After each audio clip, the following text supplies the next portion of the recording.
Boa noite a todos, sejam todos muito bem-vindos a nosso quarto dia, né, da nossa semana de perícia aqui. Hoje nossa noite vai ser abrilhantada aí com o professor Paulo Roberto Godoy, vai dar uma aula aí de matemática financeira, é um assunto bem específico. Então, agradeço a presença de todos, agradeço aí o Paulo Godoy por ter aceito o convite para estar ministrando essa palestra aí hoje. Aí eu passo a palavra para o professor Paulo, aí ele pode se apresentar, e daí, Paulo, você já pode falar se você prefere que tenha perguntas somente ao final, se prefere que tenha intervenções, né, durante a palestra, aí fica a seu critério, tá certo? Então, boa noite a todos, e eu passo a palavra para o professor Paulo Roberto Godoy. Boa noite, é um grande prazer estar participando da segunda semana de perícia econômico-financeira, promovida pelo Núcleo de Perícias do Corecon Paraná, que tem na pessoa do Thiago Jazinski, o seu coordenador, né? E o Thiago é conselheiro efetivo do Conselho.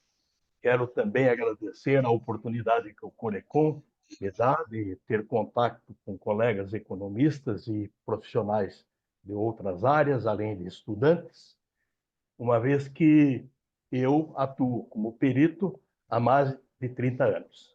Vocês vão verificar na tela inicial da minha apresentação que eu sou economista registrado no Corecon há 50 anos. Eu tenho o registro número 1217. Talvez eu seja um dos 10 economistas antigos ainda em atividade.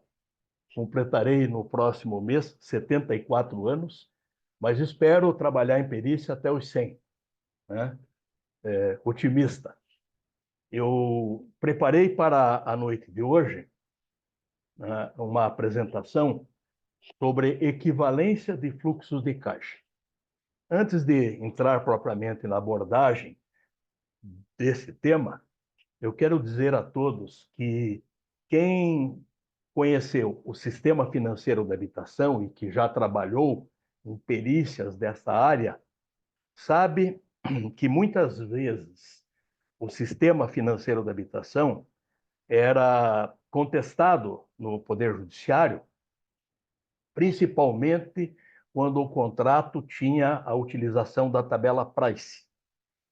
Colocavam o insucesso da operação financeira do sistema, colocavam o insucesso a culpa na tabela Price. A tabela Price capitaliza juros, ela faz com que a prestação seja insuficiente para quitar os juros, e as argumentações jurídicas eram de tal natureza que levavam muitas vezes ao Poder Judiciário de decidir de forma errada. Eu vou explicar a vocês o que eu quero dizer com isso.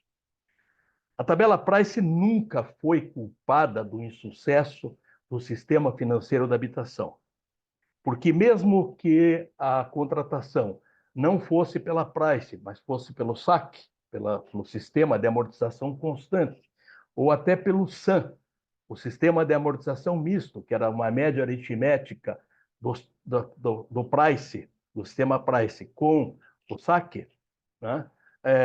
Esse insucesso não decorria do sistema de amortização. O insucesso decorreu da concepção do sistema.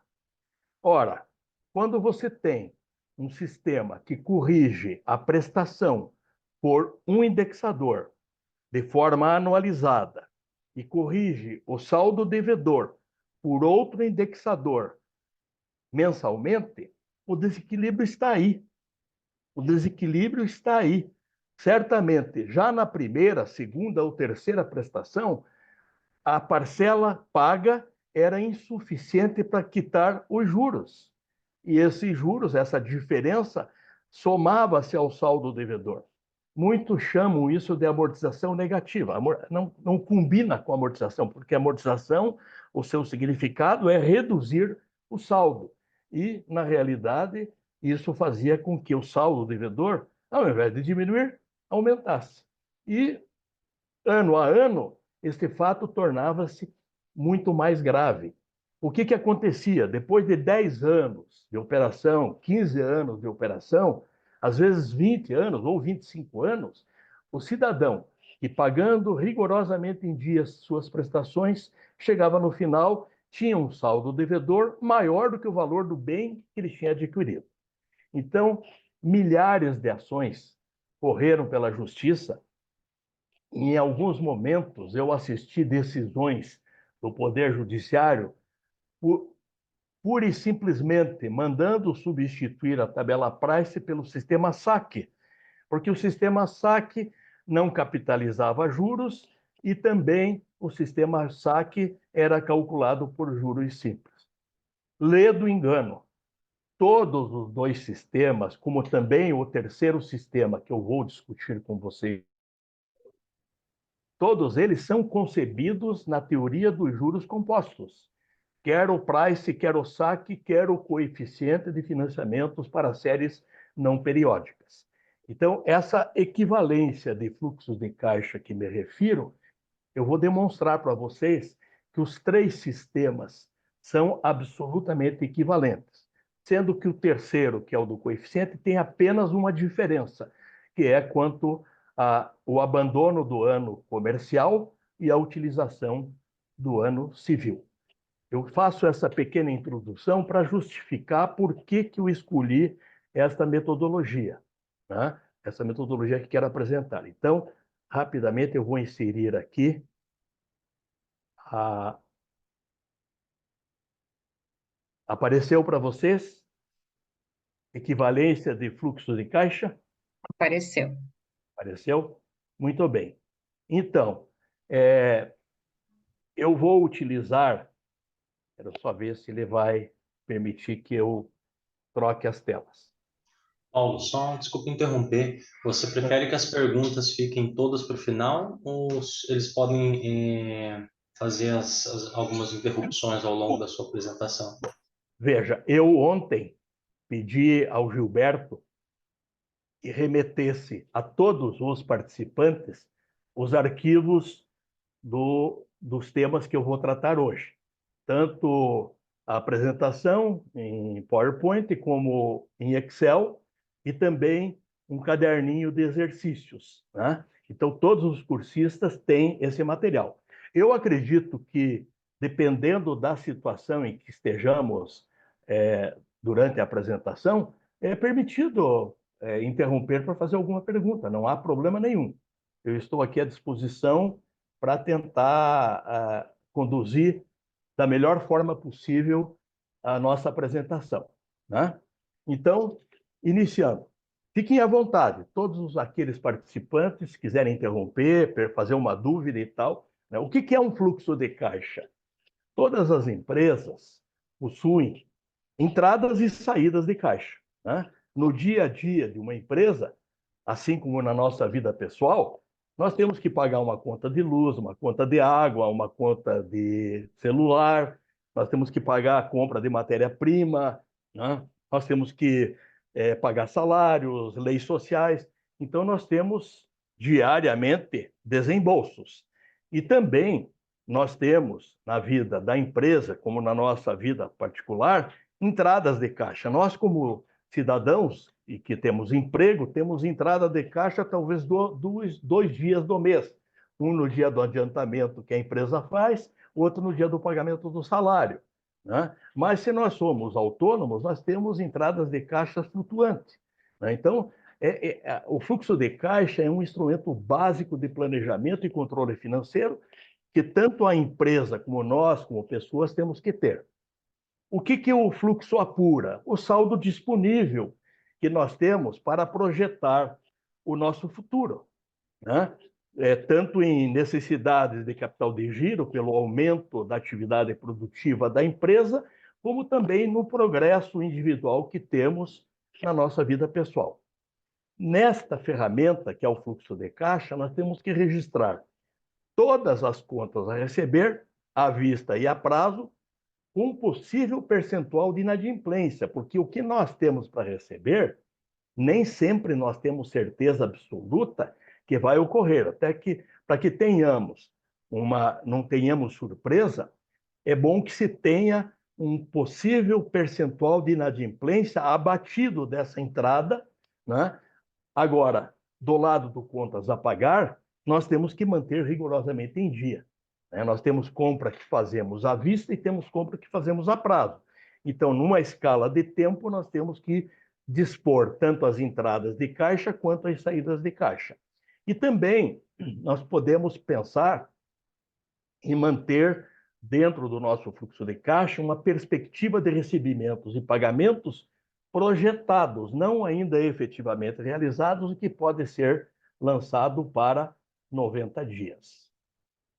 Muito bem, a representação gráfica de um fluxo de caixa líquido está aí demonstrada, né?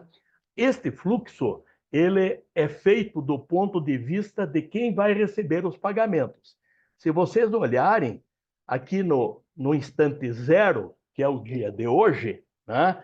O instante zero é sempre o dia de hoje, é o valor presente, né? O instante zero.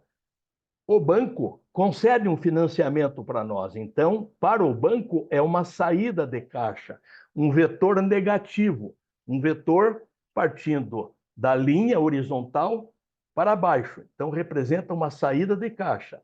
E, numa escala de tempo, esse diagrama contém os períodos 1, 2, 3, 4, 5, 6, 7, N-1 e o último período N, que pode ser um dia, um mês, um ano, 10 anos, 15 anos, 20 anos, de acordo com o tempo que você quer projetar o fluxo. Então, entradas de caixa para o banco é aqui, do ponto de vista de quem vai receber.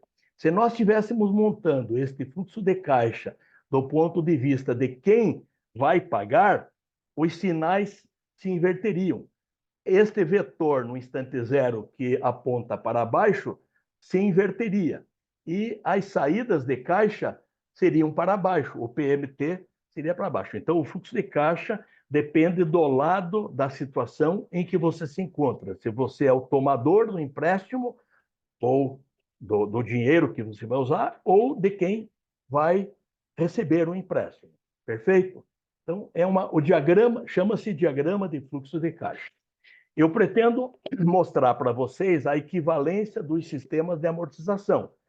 Portanto, vamos elaborar os fluxos de caixa para a tabela Price, para o sistema de amortização constante, SAC, e para o método do coeficiente para séries não periódicas.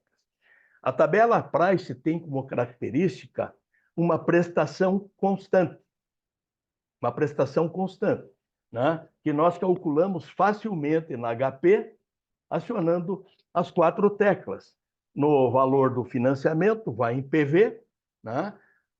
O número de prestações vai em N, a taxa vai em I, e pedimos a prestação.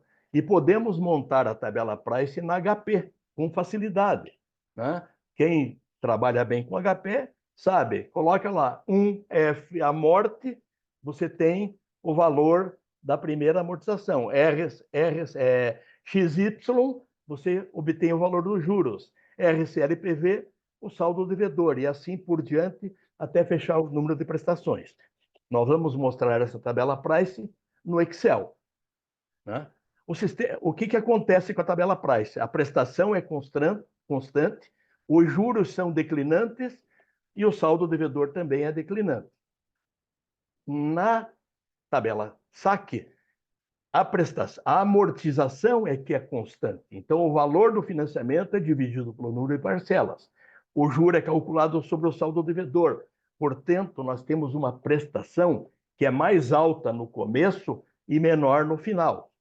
E o método do coeficiente de financiamento para séries não periódicas, ele é uma característica idêntica da tabela Price, porém, a tabela Price e o SAC trabalham com o ano comercial, ano de 360 dias, mês de 30 dias, enquanto que o método do coeficiente de financiamento para séries não periódicas trabalha com o ano civil, né? E certamente ele é um sistema que, no final, é um pouquinho mais caro que o Price.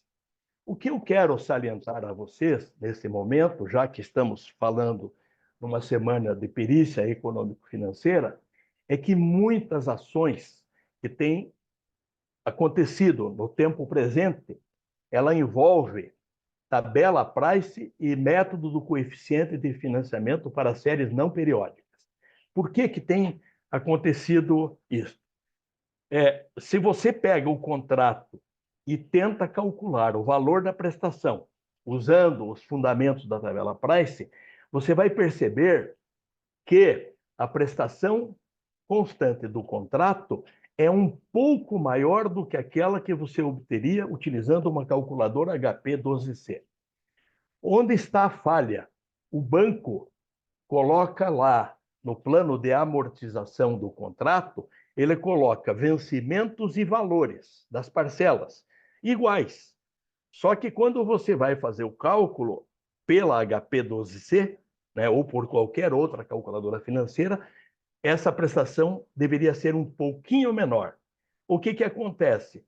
Lá no judiciário, e isso eu tenho um amigo desembargador que há pouco tempo até me consultou a este respeito, ele me disse, mas para eu chegar no valor daquela prestação que está no contrato, eu tenho que aumentar a taxa. Então eu vou mostrar para vocês aonde está o problema, né? E aonde existe a equivalência entre os sistemas. Muito bem. Nós vamos tomar como referência para a nossa operação um financiamento de R$ 20.000 com prazo de pagamento em 36 parcelas, 36 prestações, uma taxa de juros de 1,5% ao mês. A data da contratação é o dia de hoje, 21 de março de 2024, e o primeiro vencimento, 21 de abril de 2024. E os demais vencimentos sempre no dia 21.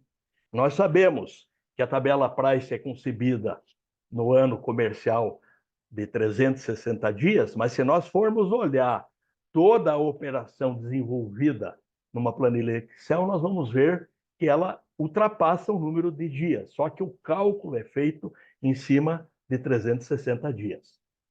Muito bem. O que que isto vai ocasionar? Esse aqui é um quadro resumo que eu vou mostrar ao final da nossa apresentação. Então, eu vou parar com esta apresentação e vou colocar aqui para nós uma planilha Excel que todos vocês devem ter recebido por e-mail ou pelo próprio WhatsApp que o Conselho encaminhou em data de ontem. Vamos lá, então vou colocar agora a planilha Excel. Apareceu para vocês a tabela price? Sim.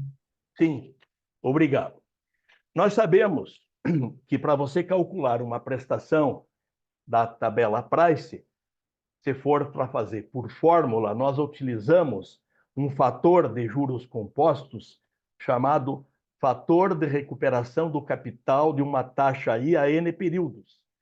Através desta fórmula, I que multiplica 1 mais I elevado a N dividido por 1 mais I elevado a N menos 1. Né? Se nós colocarmos na HP 12C, nós colocamos 20.000 CHS-PV 1.5I 36N e pedimos PMT. O que que acontece? Nós vamos receber como resposta R$ 723,05. Este é o valor da prestação calculado pela tabela price. Até aqui tudo bem? Todos de acordo? Não há dúvida. Tranquilo, doutor Paulo. Muito obrigado. Então, como que fica a nossa tabela? Vocês vão ver que eu coloquei em amarelo e coloquei uma legendazinha ali, que na prestação eu coloquei valor lançado somente para cálculo da taxa interna de retorno. Eu coloquei esse 20.000 aqui, ele não faz parte usualmente da tabela. Mas como eu vou trabalhar com fórmulas do Excel para encontrar a taxa interna de retorno, há necessidade de colocar o fluxo inicial, que seria aquele fluxo negativo do banco. Lembram-se agora há pouco eu mostrei o diagrama de fluxo de caixa, no instante zero de quem vai receber os pagamentos, quer dizer, de quem emprestou o dinheiro. O banco emprestou 20 mil, o fluxo é negativo, o banco desembolsou. E quem tomou o empréstimo vai devolver ao banco em 36 fluxos, em 36 vetores apontados para cima, de R$ 723,05.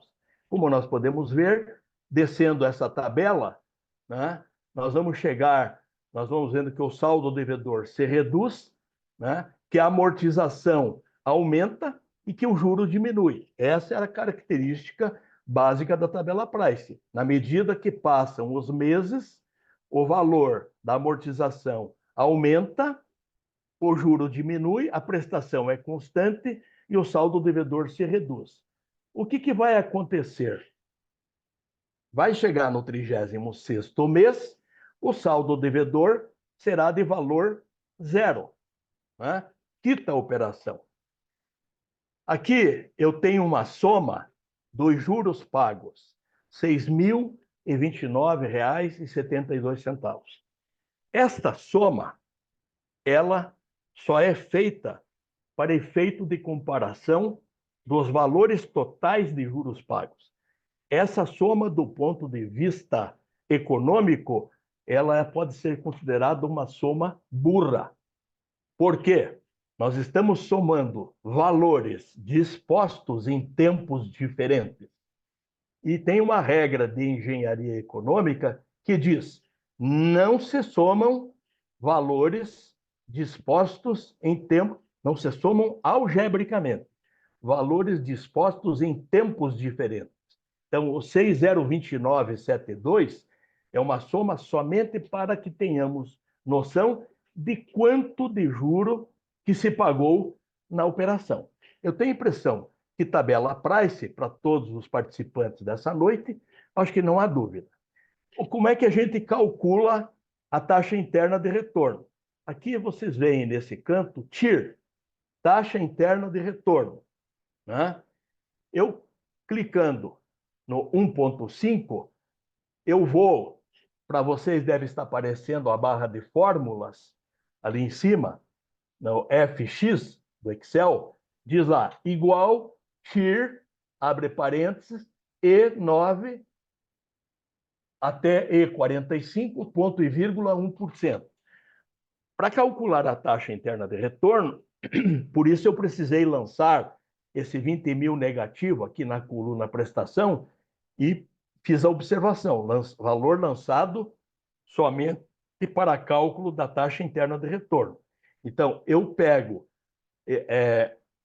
aqui, se eu apertar F2, ele me mostra que a taxa interna de retorno é uma taxa obtida no intervalo entre E9 até E45, e eu preciso indicar uma taxa estimativa. Eu coloquei ali 1%, podia colocar 0,5%, podia colocar 2%. O Excel pede isso. E ao dar Enter, ele me responde: a taxa interna de retorno desta operação é 1,5. Eu gostaria também de desmistificar aqui que muita gente diz: não, os juros na tabela Price são calculados de forma simples. Se nós olharmos mensalmente, quer dizer, mês a mês, a forma de cálculo do juro, nós vamos verificar que efetivamente ele é calculado por juros simples, sobre o saldo devedor. Então, eu calculo 1,5 sobre 20 mil e tenho um juro de 300. Aqui não há dúvida que o juro é assim, mas a concepção da tabela Price, ela é feita no sistema de juros compostos. E, portanto, na data da contratação, nós temos isso. E nós só conseguimos fazer retornar ao valor presente, né, contratado, se nós usarmos o sistema de juros compostos. Como é que eu trago a momento presente os valores futuros? Eu posso utilizar uma fórmula da matemática financeira que chama-se FVA', fator de valor atual singular, que é dado por uma fórmula assim, FVA' de uma taxa I a N períodos é igual a 1 sobre 1 mais I elevado a N.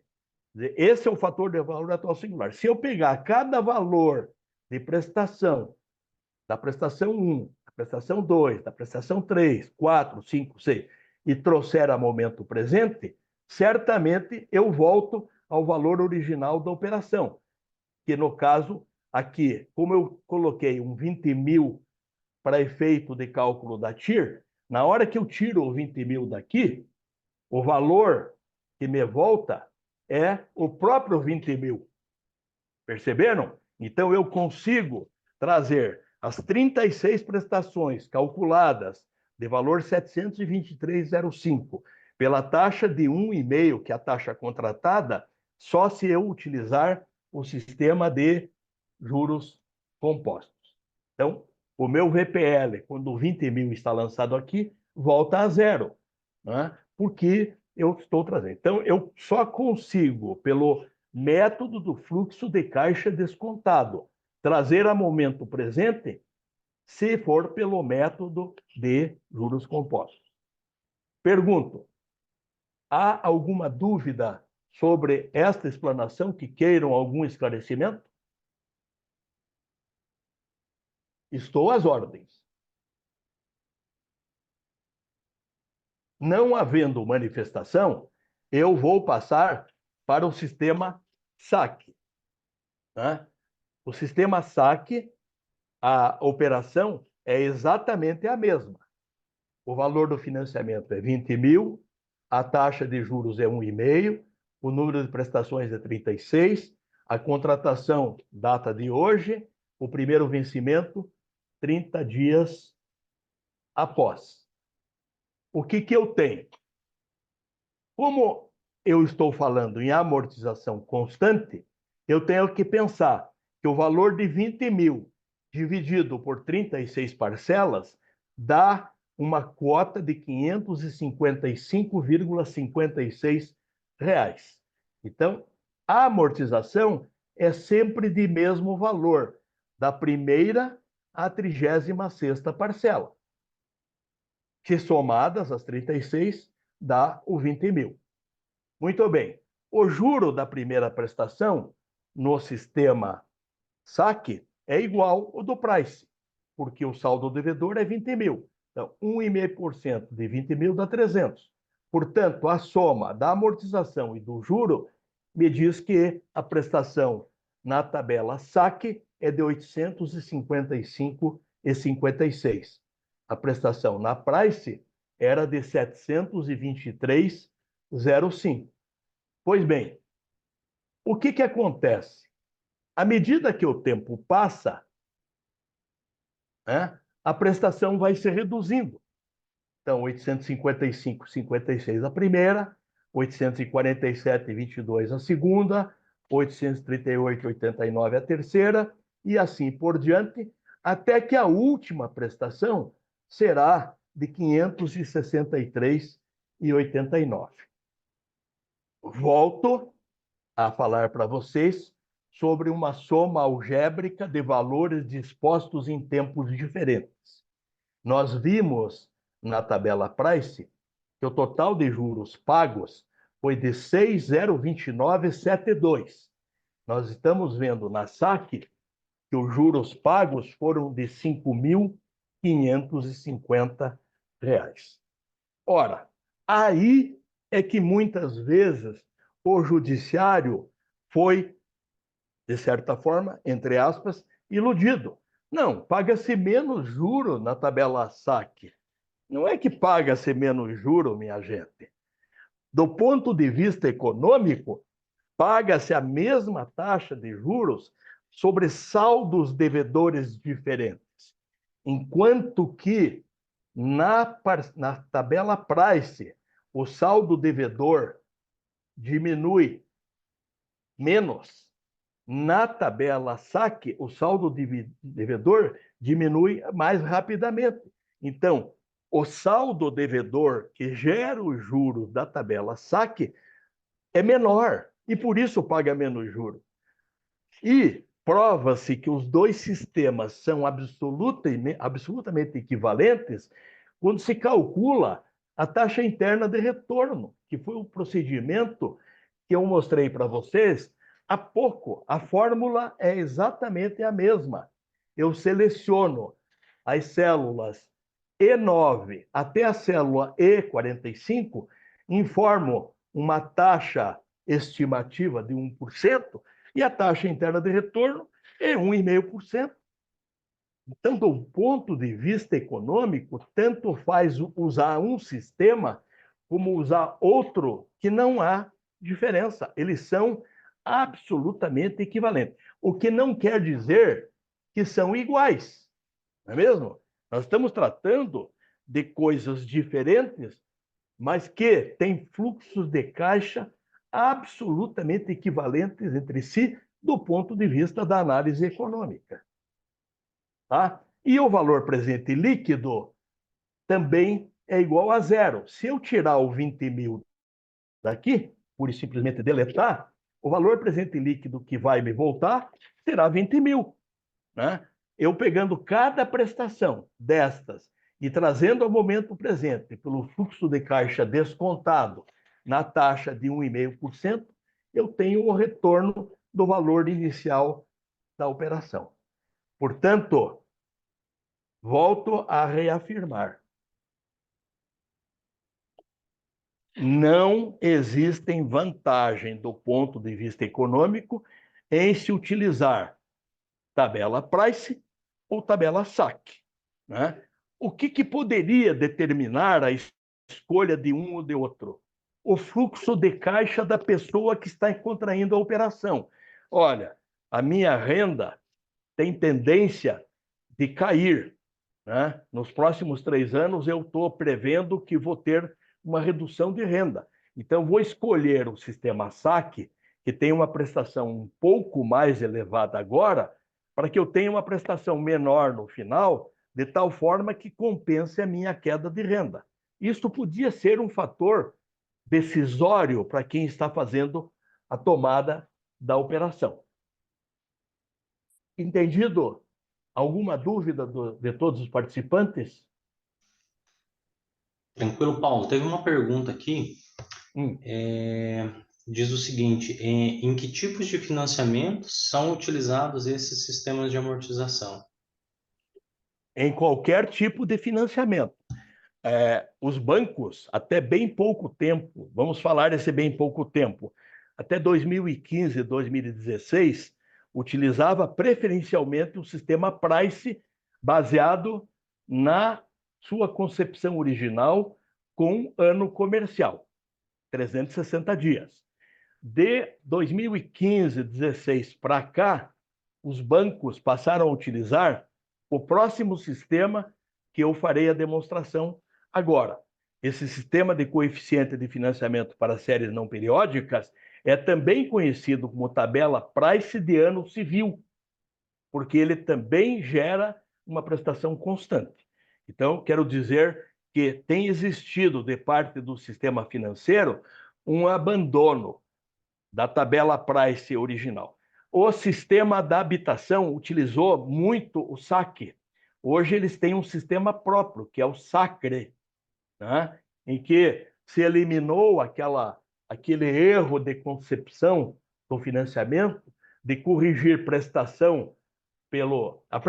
Só para voltar um pouquinho, o sistema financeiro da habitação corrigia a prestação pela categoria profissional do tomador do empréstimo. O cidadão era pedreiro, comprava uma casa, então eles iam pegar os reajustes que se aplicava para a construção civil para corrigir a prestação, uma vez por ano e sempre 60 dias depois da data da concessão do reajuste, enquanto que o saldo devedor era corrigido pelo IRP, pelo Índice de Remuneração da Poupança, com periodicidade mensal. Aí existiu o grande desencaixe do sistema, gerando as amortizações negativas, quer dizer, o saldo devedor se elevando pela falta de capacidade de pagamento dos juros, simplesmente, né?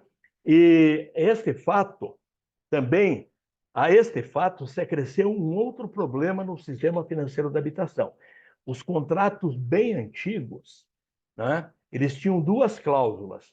Uma que tinha o coeficiente de equiparação salarial, CES. Esse coeficiente era de 15%. Então, você fazia o cálculo do valor da prestação, quer seja pela tabela SAC ou pela tabela Price, e acrescentava 15% em cima. Mas, com inflações de 50%, 60%, 70%, de até 84% que tivemos ao mês, lá nos anos 90, esse 15% fazia cócega. E os advogados, quando entravam com ações pedindo revisional desse contrato, ainda para piorar a situação, pediam que se excluísse o coeficiente de equiparação salarial. A outra parte que existia no sistema financeiro da habitação era o chamado FCVS, Fundo de Compensação da Variação Salarial. O que era o Fundo de Compensação da Variação Salarial? Era quase como um seguro de crédito que o tomador do empréstimo fazia. O que esse fundo tinha de objetivo? Ao final de 360 meses, 30 anos de contrato, se existisse saldo devedor, os contratos que tinham esta cláusula de FCVS tinham a proteção de que o saldo devedor era coberto pelo FCVS. Mas, a partir de um certo momento, quando a Caixa Econômica substituiu o Banco Nacional da Habitação nas operações do sistema financeiro da habitação, isso foi extinto, né? Então, aquele tomador do empréstimo, que lá no meio da operação atrasou 4, 5, 6 prestações, ele foi chamado a fazer uma renegociação da dívida. E, nesta hora, ele renunciou ao FCVS. O que aconteceu? No final da operação, ele estava com saldo devedor maior do que o valor da casa e ele podia refinanciar. Se ele contratou em 30 anos, ele podia refinanciar o saldo devedor por metade do prazo original, por mais 15 anos. Quer dizer, o cidadão morria e ainda tinha, se bem que se ele tinha seguro de pagamento do saldo devedor, daí quitava a casa. Caso contrário, não. Então, esse tipo de operação, tanto o saque quanto o price, pode ser objeto de qualquer operação bancária ou até entre negócios entre pessoas, se quiserem estabelecer esse regime. Vou passar agora a abordar o sistema que mais fortemente agora vem sendo utilizado pelo sistema financeiro. Praticamente todas as operações que são feitas no presente momento são feitas desta forma. A concepção básica é a mesma. Um financiamento de 20 mil, uma taxa de juros de 1,5%, prestações 36, data da contratação 21 de março, primeira prestação 21 de abril. Por que ele é chamado de financiamento para séries não periódicas? Porque se nós olharmos aqui na coluna vencimento, né, nós vemos que sempre cai no dia 21. 21 de março, 21 de abril, 21 de maio, 21 de junho, até o final. Mas se nós olharmos na coluna dias entre vencimentos, que é a coluna E da nossa planilha, nós vamos ver que nós temos 31 dias entre vencimento, 30 dias, 31, 30, 31, 31, 30, 31, 30, 28, ali, 31. Então, isso torna a série não periódica. Ela seria uma série periódica se ela fosse sempre de 30 em 30 dias, como é considerada na Price. Mesmo que efetivamente não seja, a Price considera. Então, isto determina que o nome desta operação seja série não periódica. Muito bem. Então, a primeira coluna é a coluna do número de parcelas. A segunda, aqui vou me deter um pouco mais para que vocês entendam a concepção do método, né? Dias entre datas. Então, sempre em relação à data inicial, 21 de março, a primeira prestação tem 31 dias.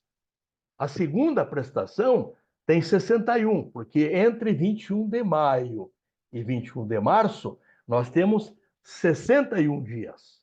Perceberam? Aqui eu não estou fazendo dias entre vencimentos, que é a coluna E.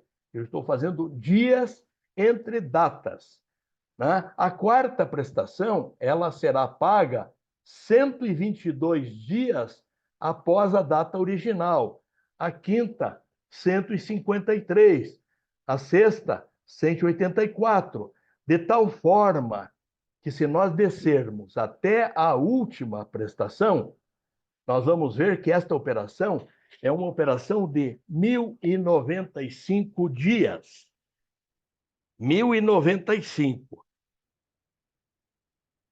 dividido por 3 anos, nós temos 3 anos de 365 dias. Se fosse pela tabela Price, esse número aqui, 1095, seria 1080 e não 1095. Então, já temos de cara a informação de que o banco está cobrando o juro sobre todo o tempo transcorrido. Entendido?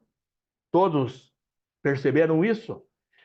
Esta coluna eu estou chamando de FV a linha.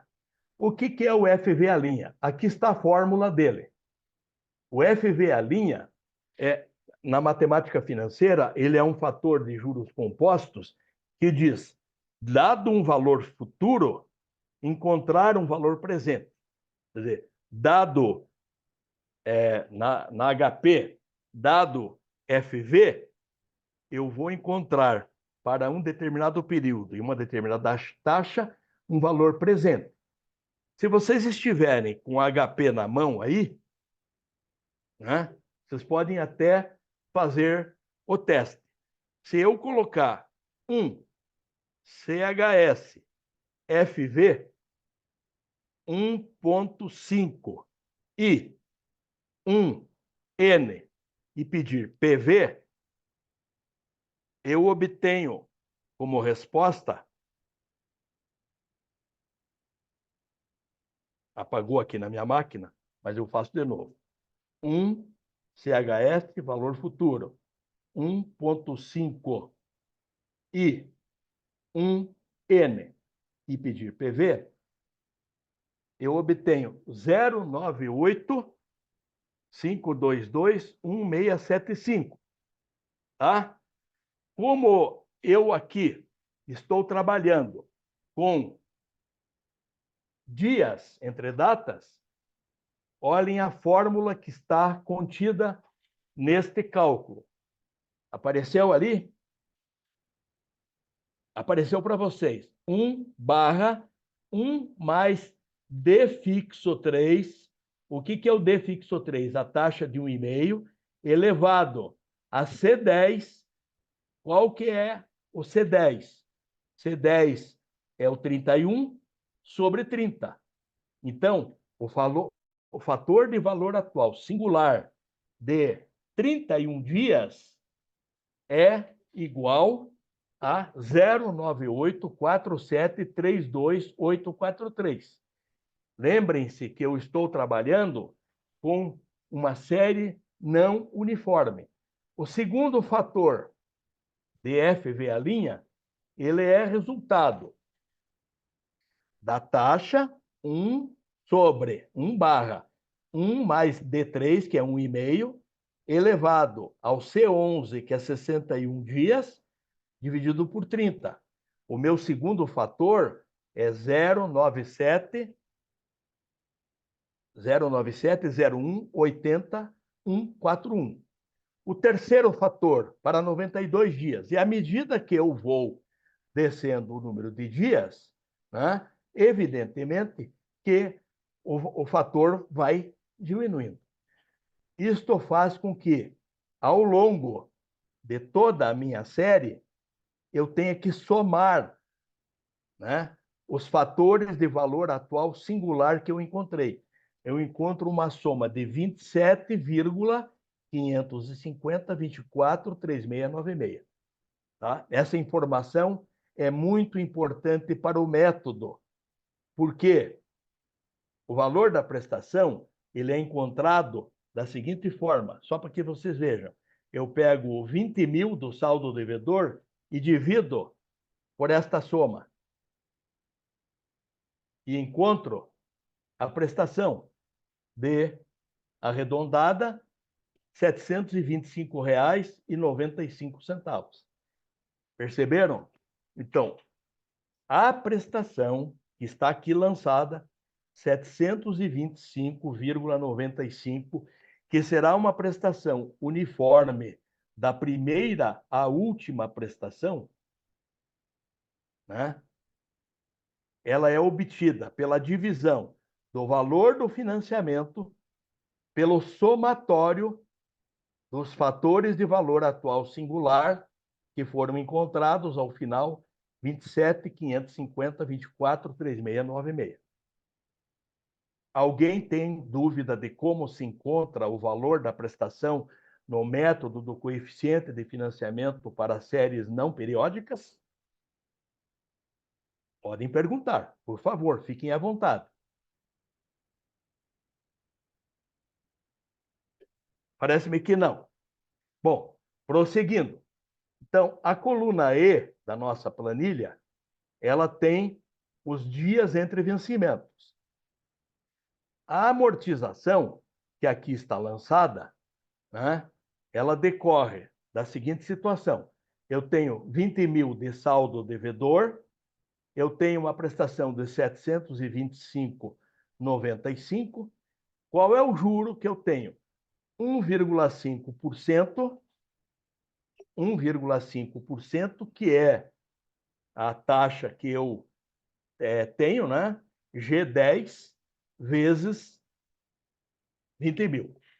Por que eu tenho G10 20 mil? 20 mil. Porque aqui, se vocês olharem, o juro, ele não é 1,5% seco, porque eu tenho 31 dias.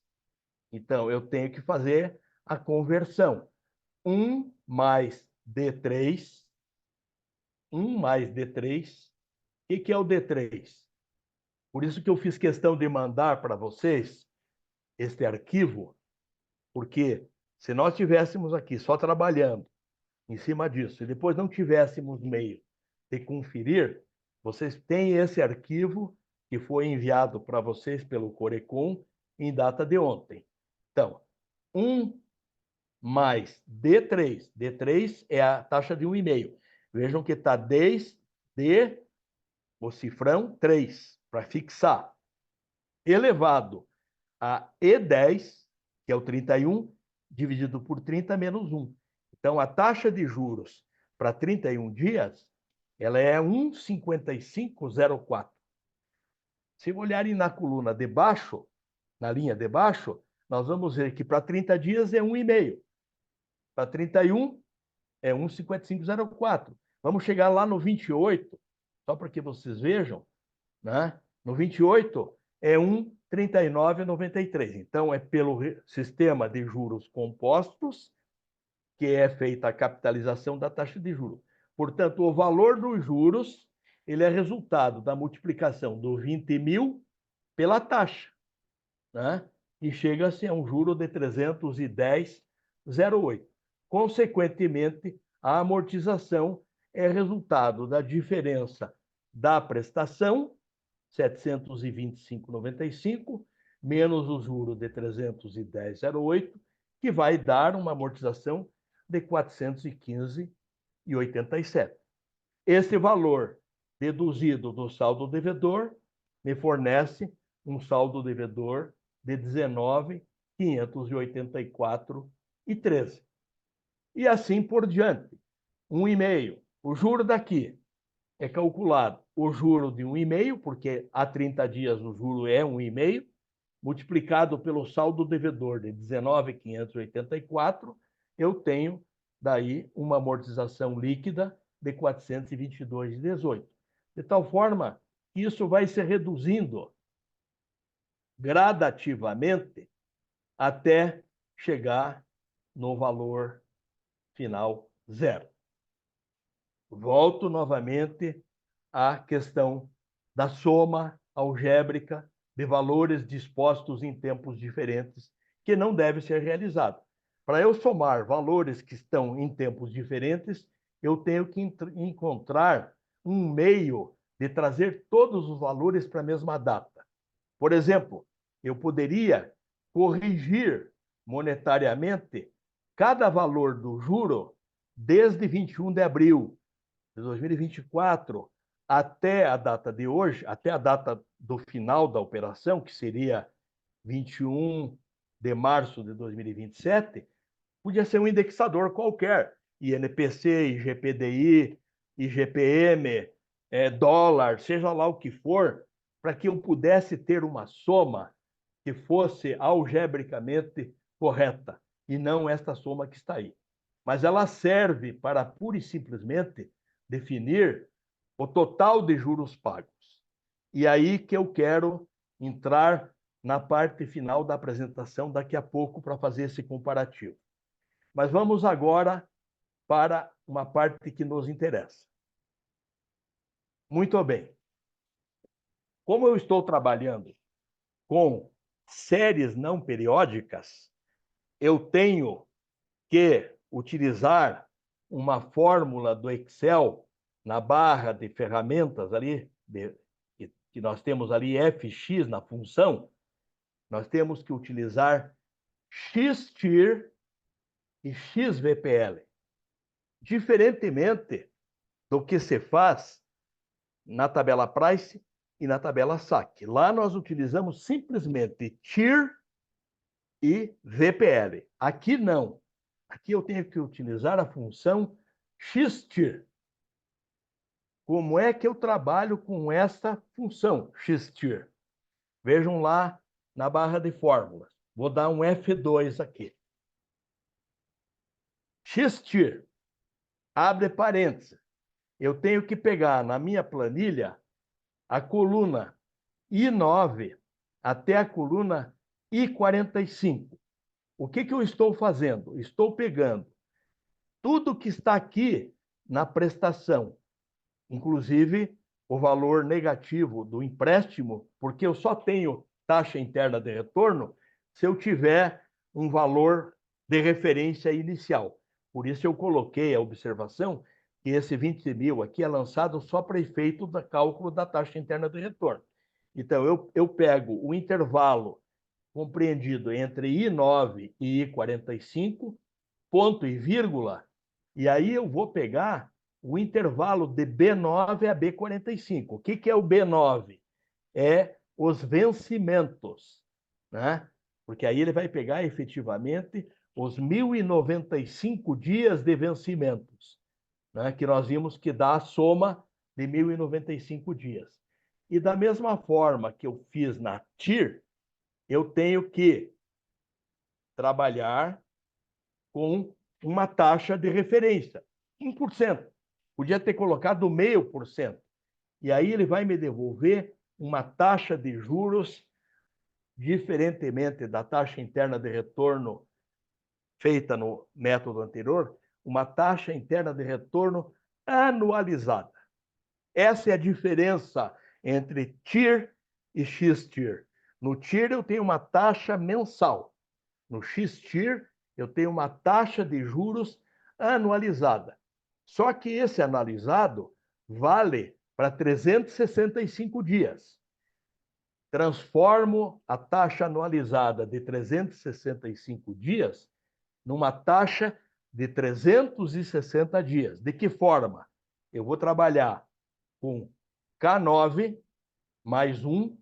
K9 mais 1 é a taxa que está acima, aqui, 19,86, elevado a 360 sobre 365 menos 1. Estou descapitalizando a taxa 19,86 de 365 dias e capitalizando para 360 dias. Portanto, a taxa anual desta operação para o ano comercial é 19,56.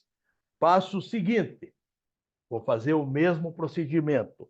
Vou transformar a taxa anual de 19,56% numa taxa mensal, fazendo o seguinte procedimento: 1 mais K10 elevado a 1 sobre 12 menos 1. E daí eu venho na taxa de juros original da operação, que é de 1,5%. O XVPL funciona de forma semelhante. Vamos ver o que está aqui no XVPL. O XVPL, ele pega o intervalo. Primeiro ele coloca a taxa, K9. Ele pede uma taxa. Aí o ponto e vírgula. Pega o intervalo de I9 até 1, I45, que está aqui na coluna I, e pega o intervalo de B9 a B45, que está na coluna B, que é os vencimentos. E, consequentemente, chego ao valor presente zero, porque eu parti de 20 mil. Se eu deletar esse 20 mil por zero, né, certamente a taxa... Aliás, desculpe, não deu correto porque eu não peguei correto. Né? A taxa de retorno... Tá. Eu faço o VPL normal, em coluna separada, para que vocês possam saber, da seguinte forma, alternativamente, para que vocês possam ter o resultado. De que jeito? Eu multiplico o valor da prestação pelo fator de valor atual singular que resultou, no final, no somatório dos fatores de valores atuais singulares. Então, para cada prestação, eu encontro o seu valor presente no instante zero, de tal forma que todos os valores presentes ficam reduzidos, né? 714, 704, 693. De tal forma que esta soma será zero no final, né? Essa será uma soma de valor zero. Portanto, eu quero destacar para vocês que hoje as ações que correm no judiciário, hoje, elas abordam esta sistemática de financiamento. Esta sistemática é que vem sendo largamente discutida no judiciário nos dias de hoje. Espero de vocês, antes de apresentar... Bom, eu vou apresentar o quadro resumo Stop Share e vou apresentar agora aqui. Paulo, posso interromper só por conta de uma dúvida que foi colocada aqui no grupo, no chat? Pode, pode. A dúvida é em relação à fórmula. Eles até descreveram a fórmula aqui, mas o que eu entendi da dúvida deles é o seguinte: nesse sistema são utilizados dias corridos, né? Ou seja, 28, 29, 30 ou 31 dias. É, Por que que você divide por 30 em todos os meses? Essa é a pergunta, né? porque a referência de que a taxa é mensal. E a taxa mensal sempre é 30, a referência. Daí, quando ele tem 31 dias, entendeu? O juro é maior. Quando tem 28, o juro é menor. A referência sempre é taxa mensal, que corresponde a 30 dias. Até Por isso, porque senão... usa-se o 30 como divisor. Tá? Ok, Eu já volto lá. Eu já volto na então tá planilha. ok. Quero só mostrar aqui para vocês o resumo do nosso cálculo. Tá? Então, se vocês olharem, o que nós temos nos três sistemas?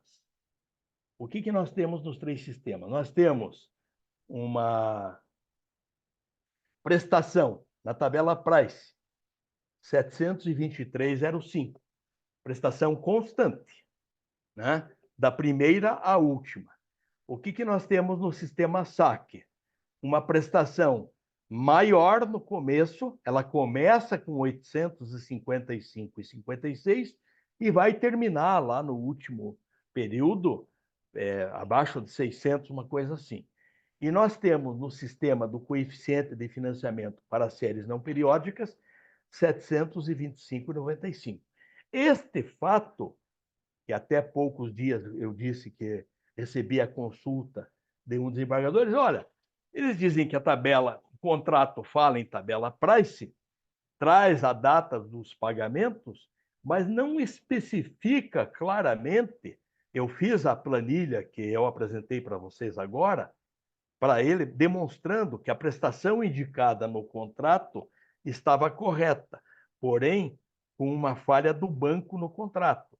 O banco não disse claramente que o sistema de cálculo seria baseado no ano civil e não no ano comercial. Então, daí decorreu a diferença. Vejam que o total de juros somatório daquela soma que algebricamente não se faz, mas só para que levou muitas vezes o judiciário a dizer o sistema saque paga menos juros. Efetivamente, paga menos juros. Paga menos juros porque os saldos devedores sobre os quais os juros são calculados são progressivamente menores. Consequentemente, paga menos juro por isso. Não é que ele está trazendo benefício para o pagador. A pessoa pagou o capital com maior velocidade. Em termos de prazo, 36 meses, mas com saldos devedores menores a cada prestação. Não? Se você olhar só pelo total de juros pagos, você vai incorrer no erro de dizer que o saque é melhor que o price. Não é melhor, absolutamente. Os sistemas são absolutamente equivalentes. Então, vou parar aqui com isso e vou voltar com a apresentação da tabela price. Então, vejam lá. Cálculo do valor do juro. A coluna que eu estou usando é a coluna G. Coluna G. Por que é 1,5504? Porque o juro sempre é definido como taxa de juro mensal, mês de 30 dias, porém calculado sobre 31. Né? Quem faz periodicamente, eu tenho sido nomeado em muitos processos hoje que se discute as cédulas rurais. Né? E o Banco do Brasil junta no processo um demonstrativo de conta vinculada ou ele junta um slip share 712. Né?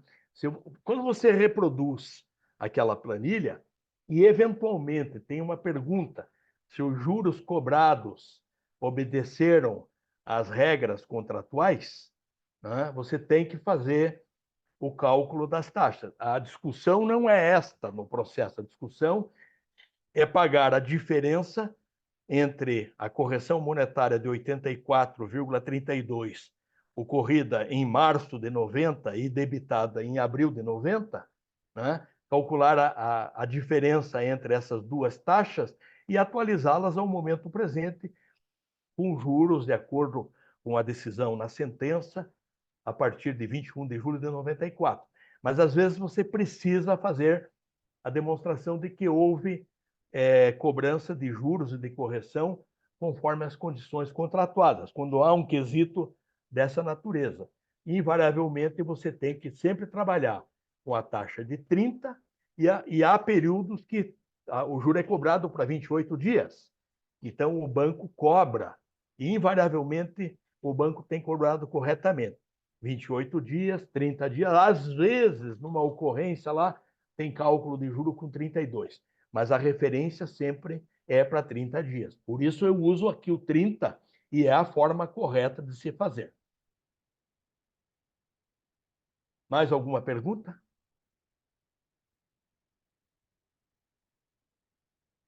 Nenhuma pergunta?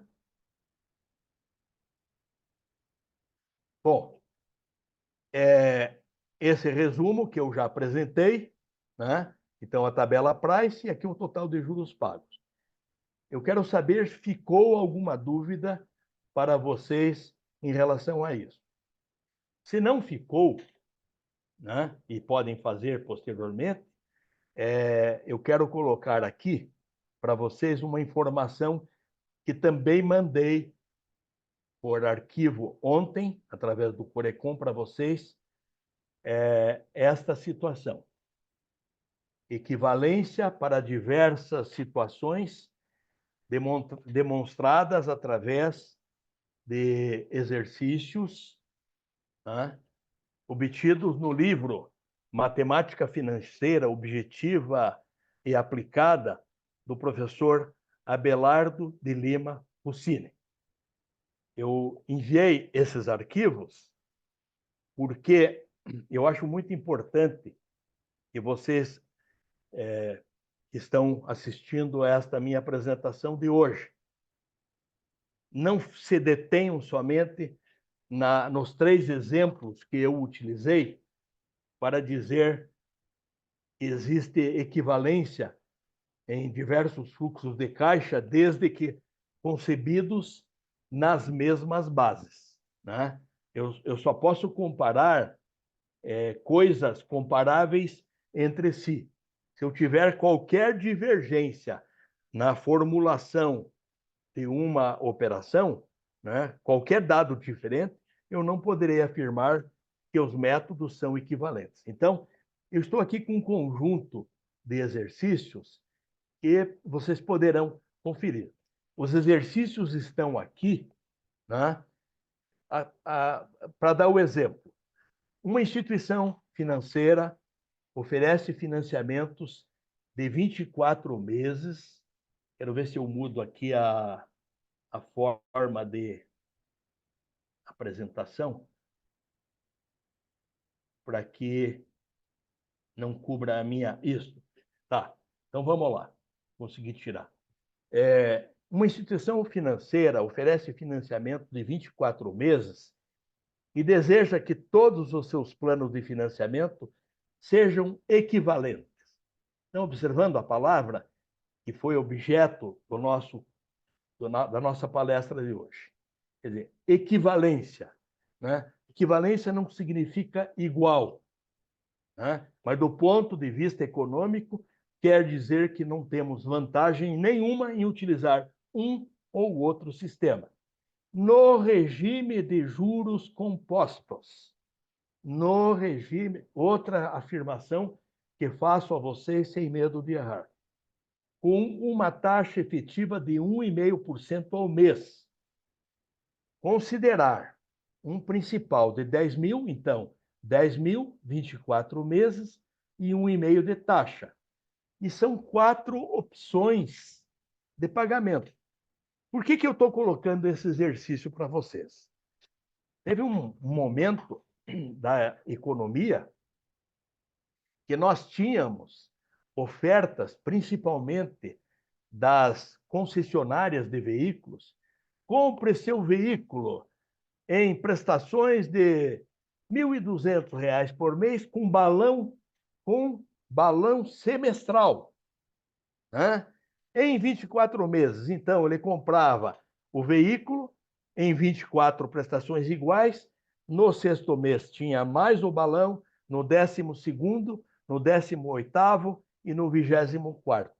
As pessoas comuns não sabiam como calcular a taxa de juros que estava sendo cobrada, né? Então, as pessoas, se numa operação simples de tabela price, que o cidadão compra, coloca o valor presente, coloca a taxa, coloca o tempo, obtém a prestação, muitas vezes a pessoa não sabia como calcular a taxa de juros, né? Porque você ia na concessionária, eles te davam um coeficiente para multiplicar pelo valor do financiamento para saber o valor da prestação.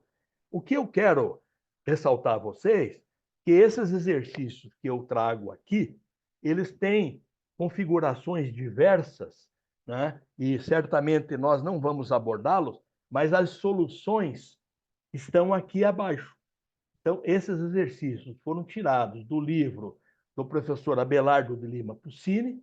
Estou referenciando o autor dos exercícios, e aqui abaixo eu tenho as soluções, né? O plano A, né, tem uma prestação de R$ 499,24 em 24 parcelas. O plano B, eu tenho uma parcela mensal transferida, então ele paga 250 por mês, mas na semestral ele paga 1.552,65. Vocês poderão fazer depois, como exercício nas suas casas, o plano C em parcelas semestrais iguais, né? Equivalente a semestral de 1.000. É só olhar a questão que está acima e o plano D, né? Que tem a forma de solução. O exercício 2 também segue na mesma linha de raciocínio, está aí para que vocês possam tomar conhecimento, né? Tem a solução abaixo, mostrando aqui como isto funciona. Daí tem o exercício número 3, né? Que também tem o preço de uma venda de um imóvel, né? Para que vocês possam também exercitar a equivalência de fluxo de caixa. O exercício 4 está aqui, também para que vocês possam fazer. O exercício 5, eu quero chegar mais adiante para mostrar algo que eu estou deixando aqui como contribuição para vocês. O exercício 6, né? O exercício 7 e 7 exercícios. Aqui, eu quero só fazer uma abordagem rápida sobre taxa de juros, que vocês encontram em www.bcb.gov.br ou em www.bacen.gov.br. O que é uma taxa proporcional? Quando você vai fazer um financiamento na Caixa Econômica, eles dizem a taxa é de 8,4% ao ano, ela é proporcional a 0,7% ao mês. O que nos leva a crer que a sua taxa efetiva é maior. Portanto, a taxa nominal é 0,70, tá? A taxa efetiva é 8,73 e não mais 8,4, porque eu tenho que elevar a 12ª potência a taxa nominal. A taxa unitária é uma taxa que nós dividimos a taxa mensal 0,70 por 100 para encontrarmos a taxa 0,07. Por que taxa unitária? Em fórmula, nós nunca podemos usar a taxa percentual. Nós sempre temos que trabalhar com a taxa dividida por 100. Estou deixando aqui para vocês um programa de taxa equivalente para a calculadora HP12C, né? Então, pega a calculadora, aperta a tecla F, a tecla PR, vai aparecer no visor 00 menos. Aperta a Paulo, tecla... Oi. só um minutinho. O pessoal aqui está falando que ainda consta o Excel na tela. É isso mesmo? Ah, Não tem exercício aqui na minha tela. Acho que você não compartilhou esse exercício. opa, obrigado. Obrigado De por me nada. ajudar. Obrigada, Eu pessoal. estava achando que estava aparecendo. Me desculpem, eu retorno aqui, screen share, tá? Eu vou colocar aqui os exercícios. Realmente houve uma falha imperdoável. Deixa eu só achar aqui o arquivo. Mas tudo bem. Essa era da tecnologia é assim. E eu estava lendo a minha tela com a maior tranquilidade. Deixa eu só ver por que ela não está aparecendo. Acho que tem que compartilhar bem a tela, né, que você está visualizando. Sim, eu estou visualizando e ela não estava aparecendo na parte inferior, sabe? E continuem nos avisando, pessoal, por favor. Deixa eu só voltar aqui na parte inicial. Por que não apareceu? Me causou estranheza, mas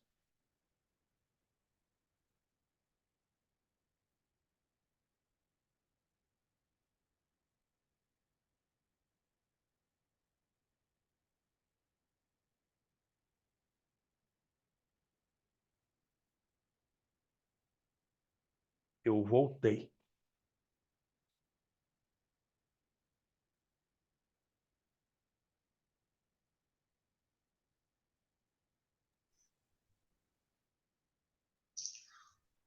Paulo, se você quiser, eu posso tentar compartilhar por aqui. Você tem aí? Compartilhe Sim, para mim aquele arquivo em Word. O acho que está na arquivo, tela aí já, né?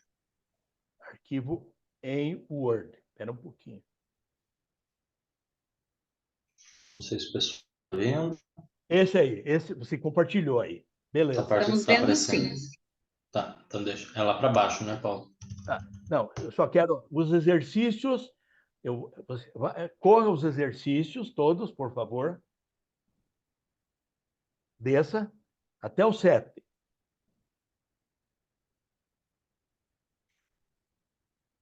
Isso. Agora volte no programa ali. Mais para baixo um pouquinho, passe o 7. A próxima tela. Taxa de juros, eu falei. Agora, programa de taxa equivalente. Quem quiser colocar um programa de taxa equivalente na calculadora HP, eu estou disponibilizando para vocês, que isso facilita muitas vezes cálculos simples. Então, sigam essa sequência, digitando, vá descendo um pouco, por favor.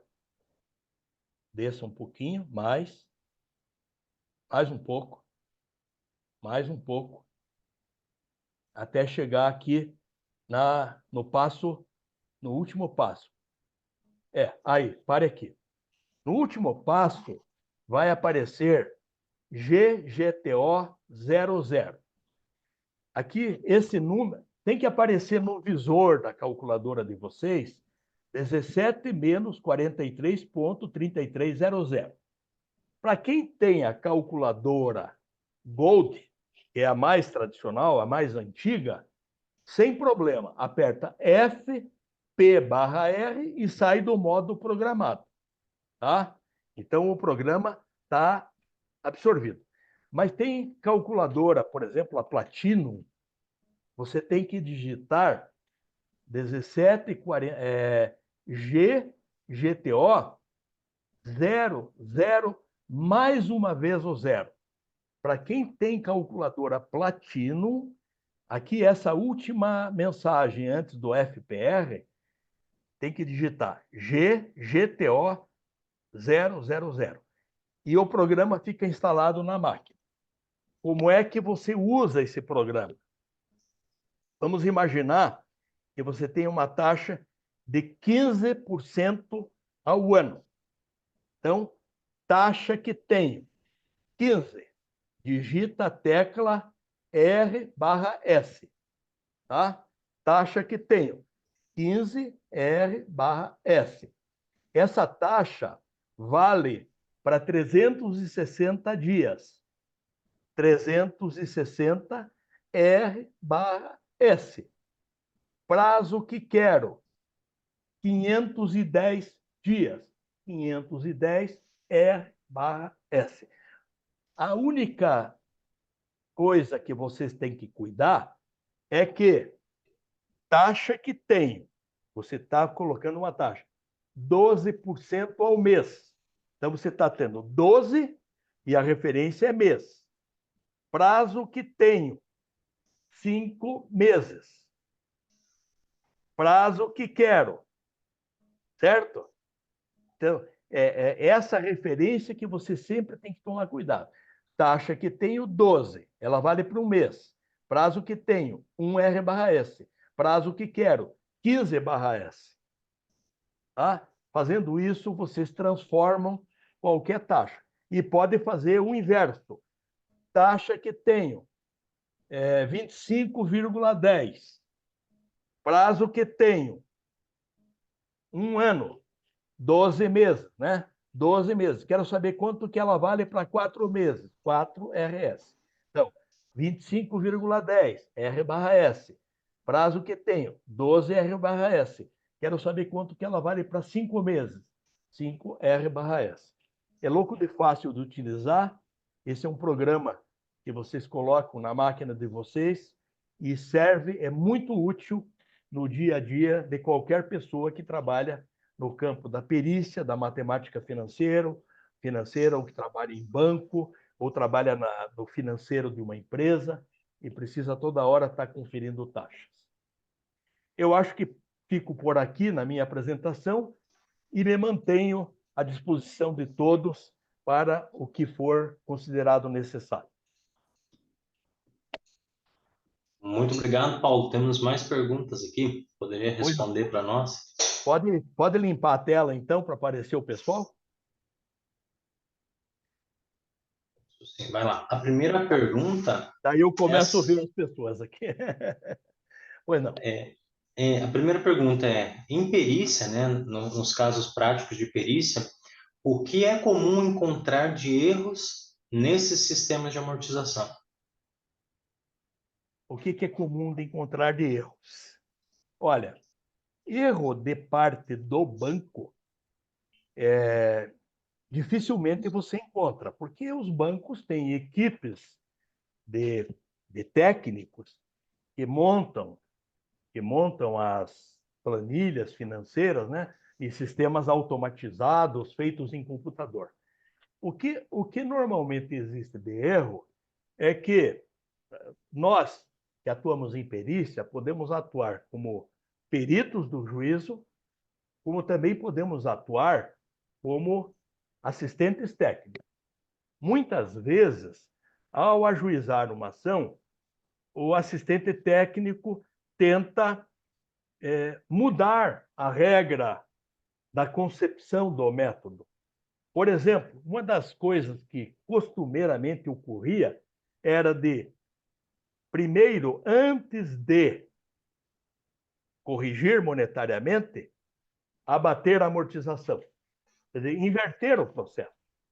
Ele apresentava uma planilha que não seguia a regra. A regra básica, no caso do sistema financeiro, não é uma planilha simples como a que eu mostrei para vocês hoje. Eu mostrei uma planilha contendo somente a coluna juros. Lá, no sistema financeiro da habitação, você tem duas colunas de correção. Uma coluna que retrata a variação da correção do valor da prestação e outra coluna que retrata a correção do valor do saldo devedor. Então, passa um mês. O que acontece? O capital ficou à disposição do tomador. Então, antes de abater a amortização, tem que se capitalizar o juro e a correção monetária, para depois amortizar. Então, havia esse debate, né? E até se discutiu muito isso no campo do judiciário, se deveria prevalecer primeiro a amortização para depois existir a correção. Não, do ponto de vista matemático, né, para quem trabalha com matemática, o juro é sempre calculado sobre o saldo devedor. O saldo devedor ficou à tua disposição como tomador do empréstimo por 30 dias. Portanto, antes de eu abater a amortização, eu tenho que, primeiro, calcular o juro, para que a diferença, a amortização, seja abatida pelo líquido, pela diferença. Invariavelmente, são erros dessa natureza.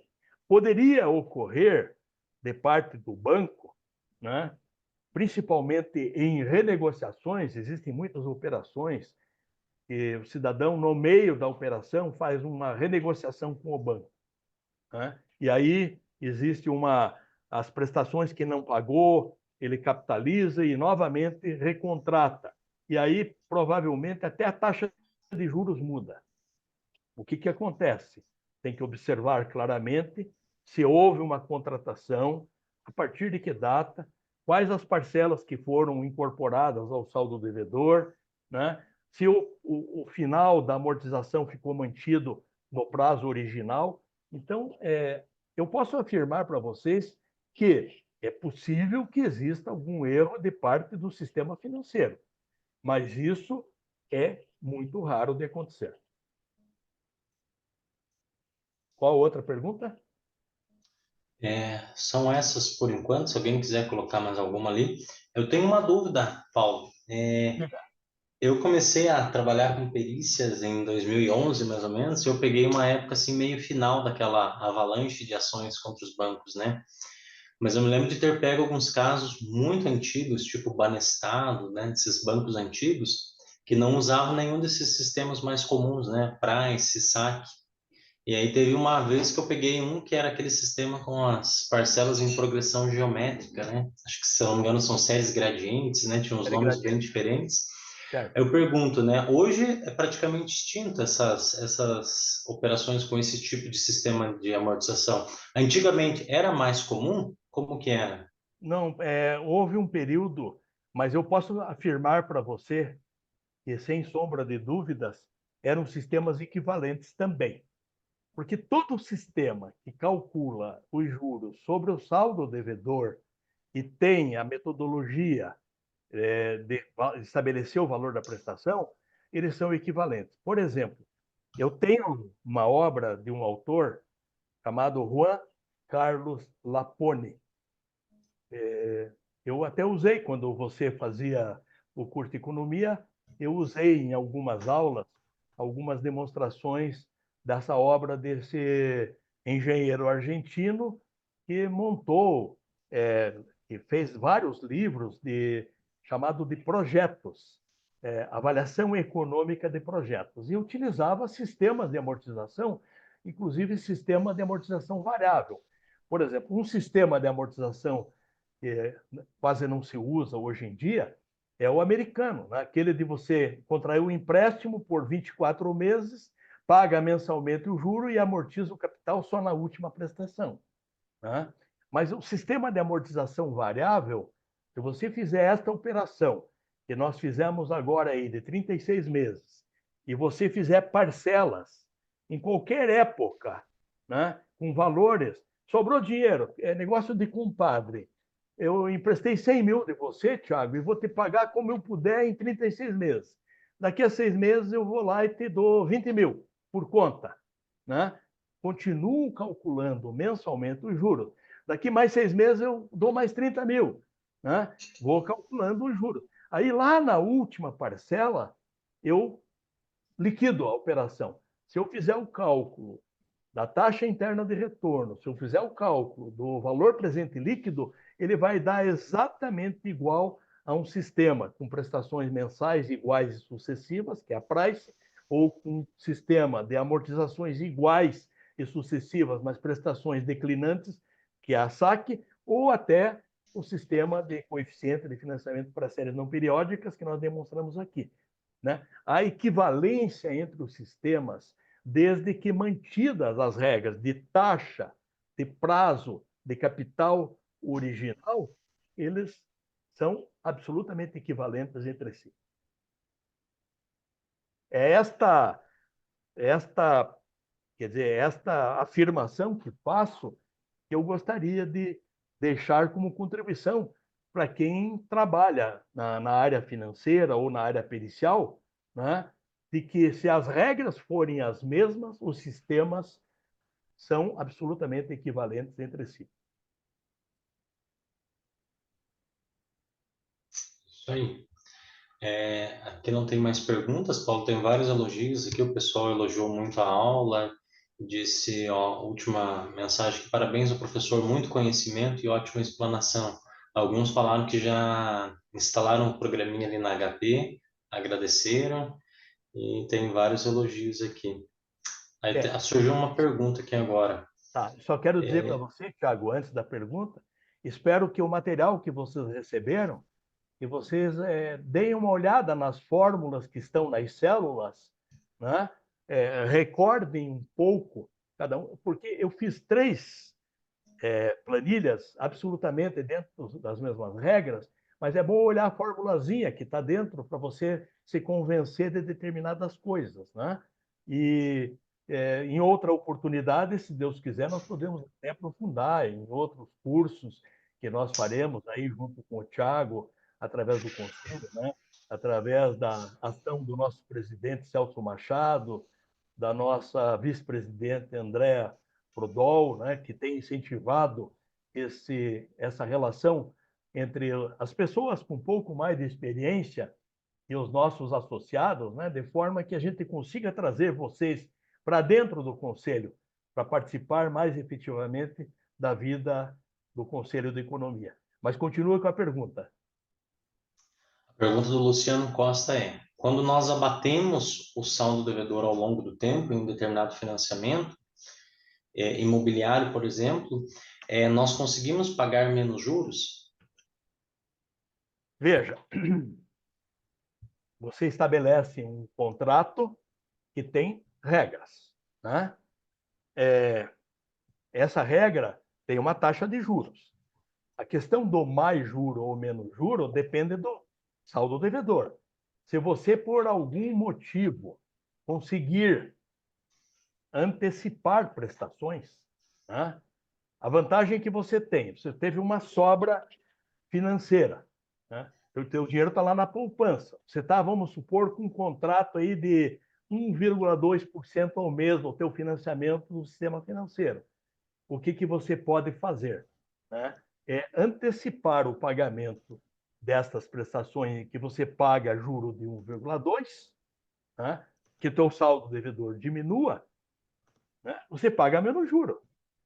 Você paga menos juro, porque você vai pagar no dia do vencimento, né?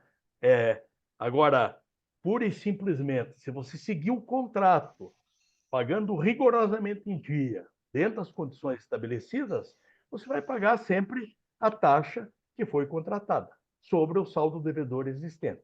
O juro é calculado sobre o saldo devedor. Paga menos juros se o teu saldo devedor for menor.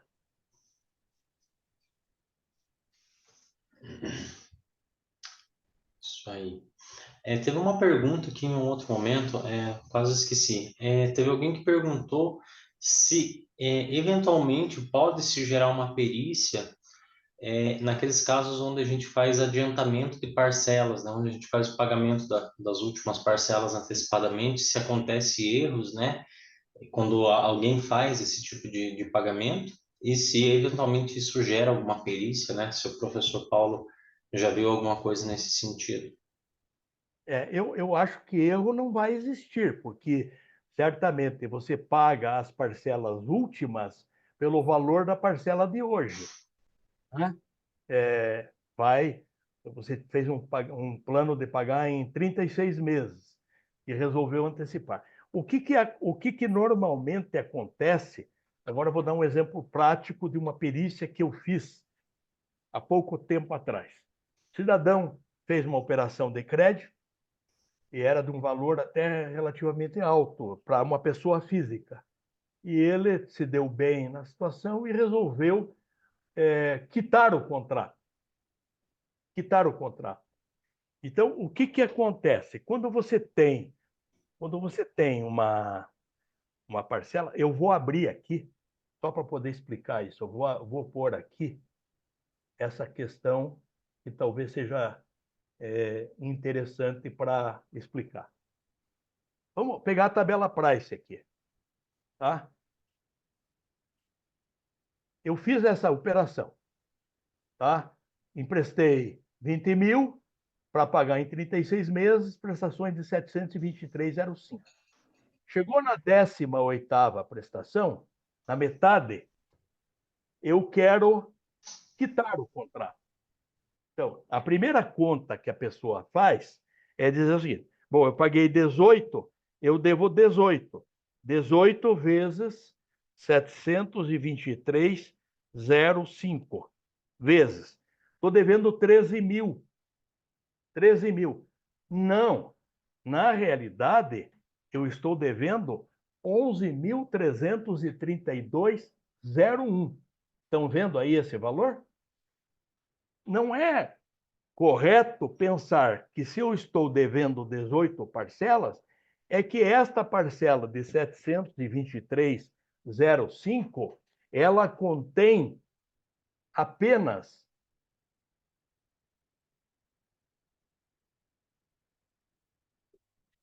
R$ 1.682,85 de chamados juros vincendos, juros que ainda vão vencer. Então, se eu quero pagar antecipadamente, eu quero negociar com o banco, de chegar no banco e dizer, olha, eu quero quitar o contrato, eu quero pagar 11.332,01, que é o meu saldo devedor. Esse saldo devedor, ele exclui os juros vincendos. E esse cidadão que eu fiz a perícia, E justamente ocorreu de que o contrato que ele fez era baseado no coeficiente de financiamento para séries não periódicas. E ele pegou um assistente técnico que calculou o valor da prestação dele pelo sistema price tradicional, e ele achava que o valor que o banco tinha cobrado das prestações dele estavam errados, eram menores. Então, ele pleiteava uma devolução. Na época, era uma coisa de uns 12 mil reais de diferença, que eu me lembro. E, infelizmente, estava errado o raciocínio do reclamante. E o banco teve que devolver algum pequeno valor para ele, mas não foi o valor pleiteado. Então, uma das coisas importantes é que quando se paga, quando se quita um contrato por antecipação, é preciso tomar o cuidado de excluir os juros vincendos, ou seja, os juros que ainda vão vencer, porque a prestação que está naquele momento em vigência contém juros, e esses juros devem ser excluídos. Aí o banco alega sempre que teve despesas de captação de recurso, despesas administrativas, despesas de contrato, e ele não quer quitar pura e simplesmente pelo saldo devedor. Ele quer tirar uma casquinha ainda. Mas se firmar o pé, é capaz de conseguir quitar o contrato pelo saldo devedor existente naquele momento. Ok?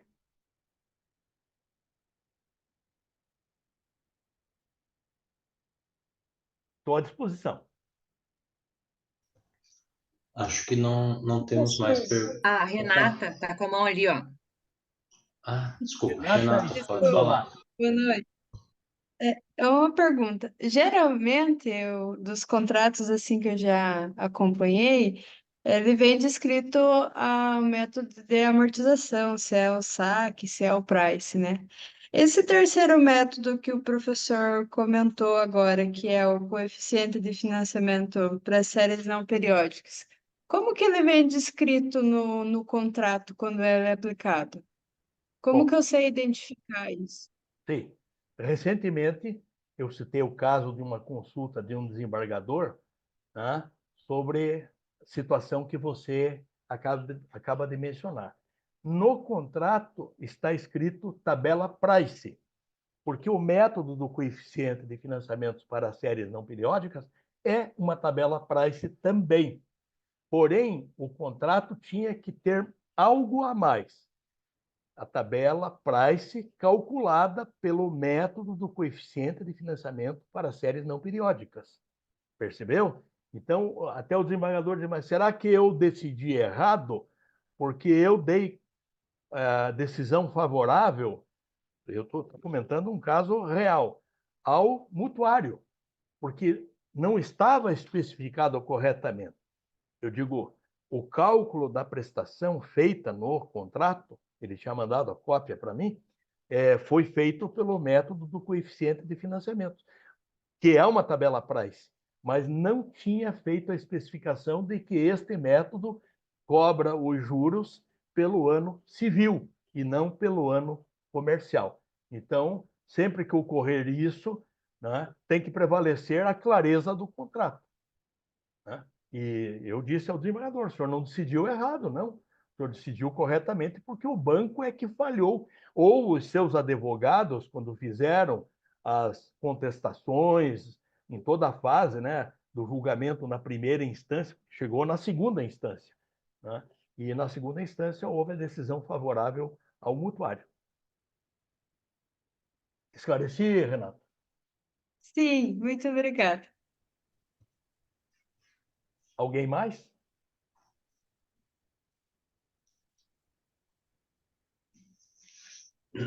Acho que por hoje é só, né?